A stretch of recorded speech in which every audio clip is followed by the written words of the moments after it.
Bismillahirrahmanirrahim. Elhamdülillahi Rabbil alemin. Allah Tağalaға сансыз мақтаулар, Пайғамбар саллаллаху алейхи вассаламға салаваттар болсын. Allah баршамыздың ниетімізді қабыл, мұраттарымызды асыл етсін. Бүгінгі алатын қиссамыз адамдарға ғибрат ретінде, адамдарға үлгі өнеге ретінде сіздерге бір қисса айтып өткім кеп жатыр.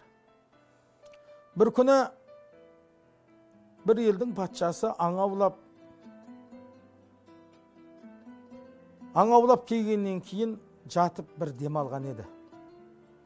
Демалған кезінде түс көреді. Түсінде кермеге байлаған ақ бозаты босап кеткен еді. Патша нөкерлеріне қуды еді. Бірақ бір нөкер ол ақ бозатты қуған жоқ. Амалдың жоғынан патшаның өзі сол аттың артынан қуды. Қараса алдынан бір қасқыр атып шықты. Құдай-ау, қанша жыл ел басқарған патша едім, қасқырдың асқазанында қалам ба деп Аллаға жалбарынған еді. Құдайдың әмірімен алдынан құдық шықты.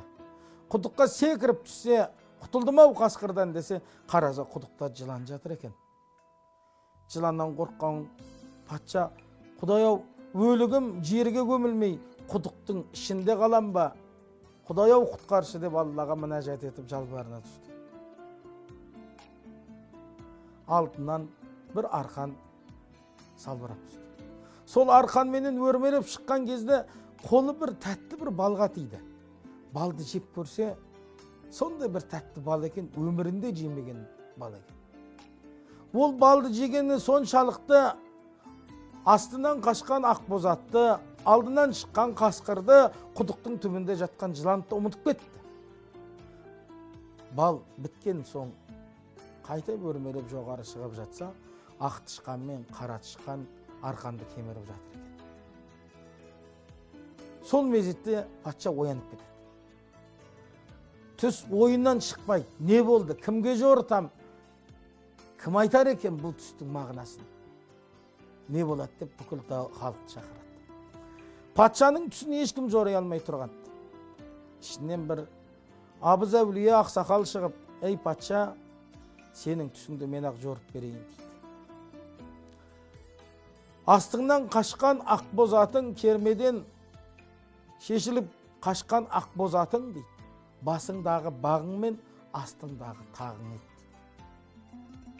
Сол бағың мен тағың тайған кезде нөкерлеріңе қу дедің, бірақ бір нөкерің қумады. Өйткені оларға ол бағың мен тағың көктейінға керек емес. Ақырында не істедің? Тақ пенен бағыңды өзің қудың. Алдыңнан қасқыр шықты, ол сенің ажалың еді. Аллаға жалбарындың, Алла басыңнан бір өлімді қайтарды. Құдыққа секіріп түскеніңде құдық түскен көрің еді дейді. Құдай тағы мүмкіншілік беріп, өрмелеп жоғары шыққаныңда қолың балға тигенде сол бал дейді, сенің тәтті бір өмірің еді. Бал дәм түзің таусылғанда, қайтып өрмелеп шыққаныңда ақ тышқан мен қара тышқанның жіпті кеміргені азайып қалған уақытың еді. Сол үшін Аллаға берген уәделеріңді орындап, Аллаға құлшылықтарыңды бекем тұт деген еді. Құрметті ағайын, Аллаға уәде беріп жатырмыз. Қанша уәде береміз. Басымызға мұсибат, қиыншылық түссе, Құдай-ау, мен намаз оқиым. Аллахым, сен мені мына қиыншылықтардан құтқарсаң, мен намаз оқиым, ораза тұтам, садақа берем, зекет берем деп қанша уәде беріп жатырмыз, бірақ орындауымыз екі талай. Сол үшін Аллаға берген уәделерімізде бекем тұруды Алла Тағала баршамызға нәсіп етсін.